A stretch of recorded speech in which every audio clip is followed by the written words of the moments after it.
Saya itu pemuja Allah yang serius. Sama ya pemuja Allah, tapi kan kadang kurang alim. Saya ini pemuja Allah serius. Saya itu kalau ngaji, ya ngaji biasa belajar, itu sering nangis, nangis seneng. Misalnya saya baca tadi, Miftahul Jannah la ilaha illallah, lung kunci kok dikasihkan. Kita ini masuk neraka gak pantas, enggak bawa kuncinya kok masuk gitu. Harusnya kita ini masuk surga, kita kan pegang kunci surga, gak pegang kunci neraka.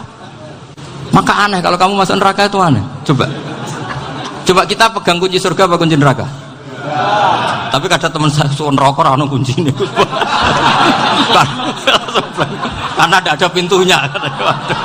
Terus saya bilang, kamu kok tahu? Memangnya mau ke sana, kata saya. Saya tidak punya rencana tahu neraka. Dan saya meskipun guyon itu serius. Bedanya orang alim sama ndak itu di situ. Kalau orang alim itu guyon itu masih benar, masih serius.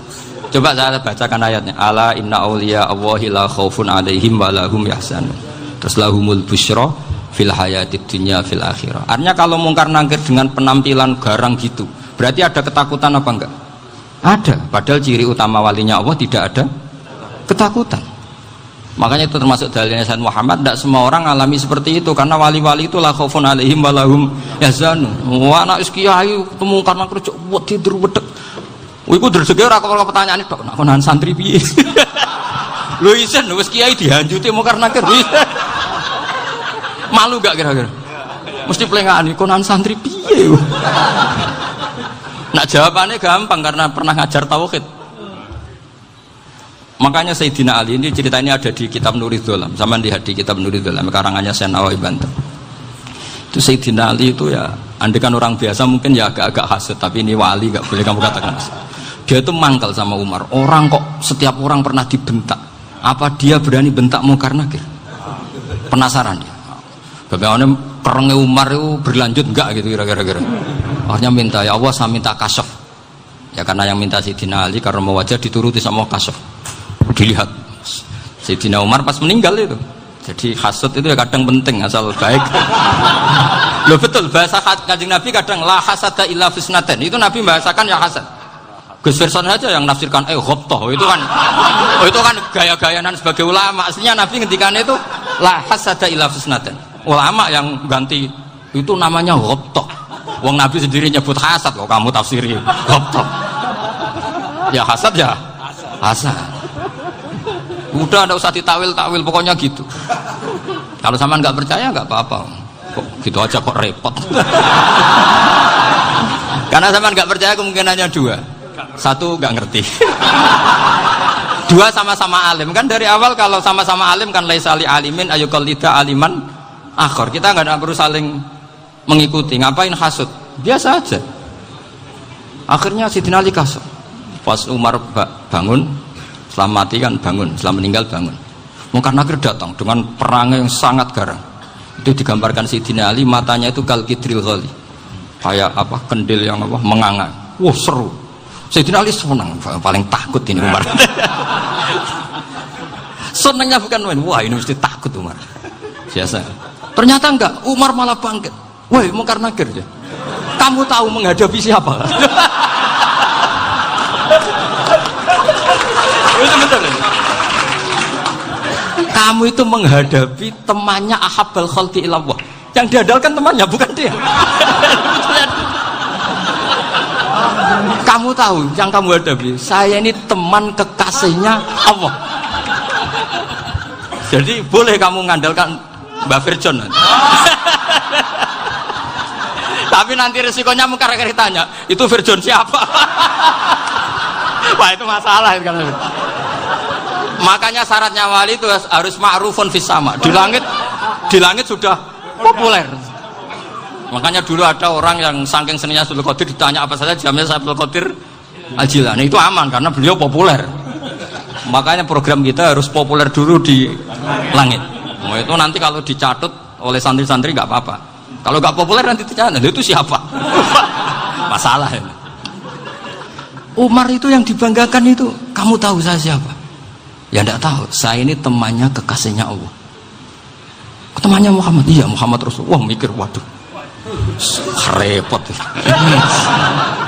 Loh di dunia aja gitu kan, temannya presiden, temannya panglima, apalagi ini temannya Sayyidul Awalin wal akhirin. Di dunia aja bilang temannya presiden, menteri, orang sudah takut, apalagi ini temannya Sayyidul Awalin. Hanya mungkar nakir terus konfirmasi sama Allah, gimana ya Allah ini ngadepi. Sebetulnya diadalkan itu temannya, bukan dia. Wah, akhirnya sama Allah dibilang, ya bu, ya sama seorang seperti itu bu yang sopan. Terus semenjak itu mungkar nakir itu nggak selalu berpenampilan seperti itu, sangat. Jadi semoga itu konsisten sampai nanti. Jadi kamu kalau ingin nggak takut mungkar nakir, jadi wali dulu. Karena syaratnya tadi hanya wali sing la khaufun alaihim walahum yahzanun lahumul busyra fil hayatid dunya fil akhirah. Jadi orang itu kalau ngaji itu harus khatam. Jangan semuanya kena pertanyaan. Dan kalau semuanya kena pertanyaan nanti repot. Kalau Nabi Muhammad ditanya waman Nabi juga. Nabimu siapa? Lu kan terus jadi aneh. Jadi makanya ketika Sayyid Muhammad semua ulama lah, nggak ada am kecuali ditaksis. Kecuali sifatnya Allah. Misalnya bikulli syai'in alim ya benar-benar bikulli syai'in. Tapi kalau am semuanya pasti ada taksis. Meskipun dalam muhawarah muhadasah biasa. Misalnya contoh gampang, istri kamu baru seneng kamu, mas nak pengen apa-apa aku lapor aku, gak apa-apa mas, mesti aku seneng gak sama lapor. Iku dia aku pengen wayo. Wah langsung jadi apa wae. Mesti apa wae maksudnya kecuali itu gitu. Padahal kalau ngomong mas sampean ingin apa saja tak dukung. Sampean bilang pengen ku iku wayo. Kira-kira disetujui apa enggak? Sama seperti kita kalau punya teman akrab, wah senang omahku gak apa-apa, anggap ya omahmu dewe, terus mlebu-mlebu kamar. Jadi tidak ada am kecuali ditaksis. Artinya kalau ada cerita bahwa orang mati pasti ngalami ditanya mungkar nakir, itu pasti ada am yang ditaksis. Itu pasti gak dialami para anbiya, para auliya. Karena ciri utama wali itu la khaufun alaihim walahum yahzanun. Kemudian saya yang mau cerita ya supaya sampean bisa menghadapi dunia global ini, tak bawa tafsir Munir termasuk tadi. Ini saya baca ini karangannya Syekh Nawawi karena tadi kata Mbah Firjon ngaji itu harus sama orang yang bersanad. Saya ini kalah sama beliau itu berkali-kali. Secara nasab saya harus manggil Mbah. Secara silsilah ilmu saya juga kalah lagi. Saya sering disowani sama cucu-cucu Syekhona Khalil. Kiai Sidik itu termasuk murid dekat beliau Syekhona Khalil. Kalau itu berarti kan Gus Wirjon, Ahmad, terus Mbah Sidik. Mbah Sidik ngaji Syekhona Khalil. Syekhona Khalil itu pernah ngaji langsung sama Sayyid Zaini Tahlan. Berarti beliau dari Sayyid Zaini Tahlan itu baru generasi kelima. Sementara saya itu sudah ke-7 atau ke-6. Saya, Mbah Mun, Mbah Karim misalnya, Mbah Hashim, Mbah Mahfud Termas, Sayyid Abi Bakar Sato yang arangnya Anatul Tolibin, baru Sayyid Zaini Tahlan. Berarti saya ke-7, kalah lagi. Tapi untuk jadi wali biasanya cepat saya. Karena syaratnya jadi mbah itu ngalah demi putu. Jadi kalau beliau ngotot, saya dulu Gusti, saya mbahnya.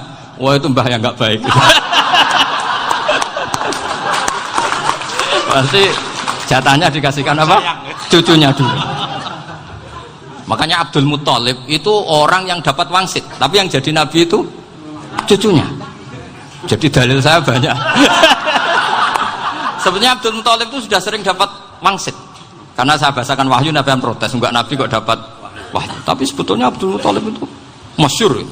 Kalimat-kalimatnya menunjukkan bahwa beliau itu sudah dapat wahyu kalau nanti cucunya itu jadi Nabi. Makanya senangnya bukan main Abdul Muthalib sama Rasulullah.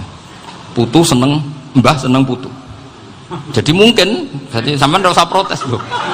Yang jadi wali kok cucunya. Loh, betul. Dulu Mbah Hamid Pasuruan itu kalau Mbah Ahmad Siddiq ke sana, Mbah Hamid Pasuruan kalau manggil Mbah Ahmad Siddiq itu paman. Tapi pamannya minta ijazah ke ponaan. Apa ya gara-gara itu memang. Kalau itu masih berlaku apa? Ngalah tadi. Kayaknya masih apa? Hawane masih. Hawane masih. Karena melihat tren-tren langit masih gitu kayaknya masih. Masih itu. Ya. Tapi mbahnya tetap dapat jatah, tenang saja nanti. Tapi memang sebaiknya mbah itu legowo. Rasulullah Muhammad SAW itu terkenal min dzurriyyati Ibrahim. Tapi kata Rasulullah, ana dakwatu Ibrahim wa bisyaratu Isa. Aku nganti ngene iki barokah dongane Nabi siapa? Ibrahim. Jadi dongane Nabi Ibrahim ya tiba teng putu. Jadi banyak bukti bahwa jatuhnya ke putu gitu. Tadi saya di kamar sama beliau berduaan. Nih Mbah sing dadi wali di sini, aku webah. Cocokan tadi. Nah, kenapa saya akhir-akhir ini gulirkan daftar wali? Kenapa? Saya ini resah ya, orang sudah ingin dicintai pejabat, dicintai tetangga, dicintai teman. Tapi kadang-kadang orang lupa lagi dicintai apa. Makanya saya meskipun guyon, tapi ini amdan, bukan sahwan. Supaya orang punya cita-cita lagi jadi wali, ingin dicintai Allah. Kita ini terlalu lama ingin dicintai makhluk, Mbok ya naik kelas sedikit lah. Ingin dicintai Allah Subhanahu wa Ta'ala. Meskipun saya guyon, tapi tadi guyon saya tuh lebih serius ketimbang serius Anda. Karena tak pikir. Saya tuh kalau pergi itu seneng ngebis, bukan karena saya tidak punya mobil, tapi saya sering mau butuh itu supaya nggak diganggu. Karena saya tuh harus punya waktu sendiri. Kalau bis kan ketemu orang nggak kenal, tapi sekarang ya agak susah, banyak yang kenal. Dan susahnya lagi nggak minta ijazah, minta foto. Repot tuh. Mau dibenci itu umatnya Rasulullah Shallallahu Alaihi Wasallam. Mau disetujui itu sanatnya mana? Kalau ketemu orang alim minta apa? Foto. Itu nggak ada sanatnya. Nggak tahu saya itu mazhab dari mana itu. Ya mazhab milenial yang jelas itu kan. Ini tak baca ya biar dapat. Karena ini kenangan saya sama Mbak Ahmad Siddiq. Saya masih ingat betul beliau ngisi hallnya Mbak Abdullah bin Umar, berarti abahnya Mbak Hamid. Karena mbah saya itu Fatimah binti Khalid bin Umar, kalau Mbah Hamid itu Hamid bin Abdullah bin Umar. Itu saya masih ingat betul zaman itu Mbah Hamid tiap hall di Lasem itu rawuh dan saya derek mbah saya karena masih misanan datang ke Lasem. Itu beliau pas itu ngisi sama Mbah Mun. Mbah Mun masih muda, Ki Ahmad Siddiq sepuh senior. Itu beliau cerita bahwa dulu ketika Indonesia dijajah Jepang itu para kiai mimpi dibacakan ayat Ghulibatir Rum fi adnal ardi wa hum min ba'di walabihim salim. Terus ada kiai yang tanya, takwilannya gimana? Ya nanti Jepang pulang bukan karena kita yang mengalahkan, tapi Jepang ada yang mengalahkan sendiri, meskipun tidak kita. Kayak dulu Faris tidak dikalahkan Islam tapi dikalahkan Romawi, tapi yang senang umat Islam. Wa yauma idzi yafrahul mu'minun. Itu luar biasa ulama-ulama kita. Delalah kejadiannya Indonesia seperti itu. Yaitu kita tidak mengalahkan Jepang, tapi Jepang pulang sendiri karena dikalahkan apa? Sekutu. Ya ini saya baca. Ini tidak usah dicek bacanya benar apa enggak, sudah aman apa? Aman. Karena kalau saya salah itu ya sengaja. Artinya ya sengaja saja. Ya biasa maksudnya. Saya kemarin ngisi di Pondok Peloso, di Pondok Al Munawir Jogja. Salah itu ada dua, ada salah memang benar-benar salah, itu nggak apa-apa, bisa dimakfu karena mesti sangke wong goblok salah yang terus itu. Ada salah bawaan ilmu, itu repot tuh dan ini. Karena misalnya kita yang biasa belajar qiraah sabah wayah sibuhu, mesti diulang lagi wayah sabuhu. Karena qiraahnya Imam Asim itu hasibah yah sabu bifathis sin. Sementara kita kalau ngaji kitab kulino yah sibu. Sehingga kita yang biasa belajar sabah itu kalau baca kitab itu kayak orang bingung. Kadang-kadang yang ngaji juga bingung. Gus Pak mau di bulan pilih. Ya tepat-tepatan. Ada yang mengatakan Gus Pak bingung, ada yang mengatakan Gus Pak alim alama. Ya tepat-tepatan nasib tadi. Karena memang ya sab'ah memang seperti itu. Misalnya kufuan. Kufuan itu Imam Asim baca kufuan. Tapi beliau punya murid namanya Syu'bah. Itu kalau baca kuf'an. Makanya kita itu, ini kan khataman Quran ya. Jadi saya menyinggung sedikit tentang qiraah sab'ah. Tadi beliau juga sudah tak kasih kitab saya Hifdzuna Liyadal Mushaf. Sama tak ajari latihan sab'ah, memang angel ya. Makanya yang nggak bisa itu wong pinter. Sudah tahu angel ya nggak usah diteruskan kan. Orang menghindari barang angel itu pinter apa goblok? Pinter. Berarti wong goblok pinter. Saya tuh makanya sama orang goblok tuh respect. Jadi orang alim tuh angel apa gampang? Angel. Menghindari barang angel pinter apa goblok? Loh, orang menghindari barang angel pinter apa goblok? Pinter. Berarti wong goblok pinter. Jadi saya sama orang-orang goblok itu respect. Sudah tahu jadi orang alim angel ya barang angel ya harus dihindari. Makanya saya ini insya Allah umatnya Nabi yang termasuk yang terbaik. Amin. Karena mencintai umatnya Nabi termasuk yang goblok. Waduh. Itu tidak gampang itu. Karena tadi sudah tahu ya. Seperti itu loh orang naik Panjat Pinang. Itu yang naik karena ingin hadiah. Yang nonton sudah tahu, wah licin kok dinaikin mau keplotok ya. Tapi orang sepakat yang nonton juga pinter karena sudah tahu ribet kok. Tuku yang pasar kena lah apa mana. Sama juga gitu. Ngalim tafsir angel, ngalim fikih angel. Nanti karek ngaji ngerekam kan gampang. Itu pinter apa goblok? Pinter. Iya. Makanya kula niku mbok burohno ngono tok. Saya tadi dinasihati Mbak Firjon, muga-muga hati saya selamat. Saya itu meskipun kata orang banyak, muhibbin saya banyak, tapi saya insya Allah tidak riya. Saya itu pakai kitab namanya Tasbidul Fuad, itu karangannya Said Abdul Al-Haddad. Ketika beliau punya muhibbin banyak ditanya, bagaimana ya Habib Anda menjaga hati Anda? Jamnya Said Abdul Al-Haddad itu unik. Innama azzamu Allah. Mereka itu sebenarnya menghormati Allah, cuma butuh sarana, dan itu saya. Jadi saya tahu sampean semua itu mencintai Quran, mencintai sunnah Rasul, mencintai hadis-hadis Rasul. Cuma sampean kan karena nggak paham, terus manfaatkan saya. Jadi sebenarnya saya ini korban. Korban. Jadi saya mau riak gimana? Korban kok mau. Bangganya di mana tuh? Coba sampean misalnya ngaji tafsir, belajar sendiri kan susah. Terkitnya susah, maknanya susah, bahkan beli kitabnya kadang tidak kuat. Loh, untuk jadi alim tafsir itu kan harus beli kitab. Loh, saya sering belajar kitab itu jutaan. Tafsir Tobari, saya pernah beli kitab Fakhrur Razi itu berapa coba? 27 jilid. Karangannya Fakhrur, belum karangannya ulama modern, Imam Sya'rawi. Itu berapa jilid? Itu jutaan. Saya kemarin juga dihadiahi kitab Pak Quraish Shihab namanya Faidul Bari fi Syarhil Bukhari. Pak Quraish Shihab yang terkenal. Dia sering diskusi sama saya ngasih hadiah beliau ngasih hadiah saya. Oh itu harganya nggak kuat. Tidak kuat kadang di Indonesia nggak ada coba. Dan sama orang hebat menghindari kesulitan itu.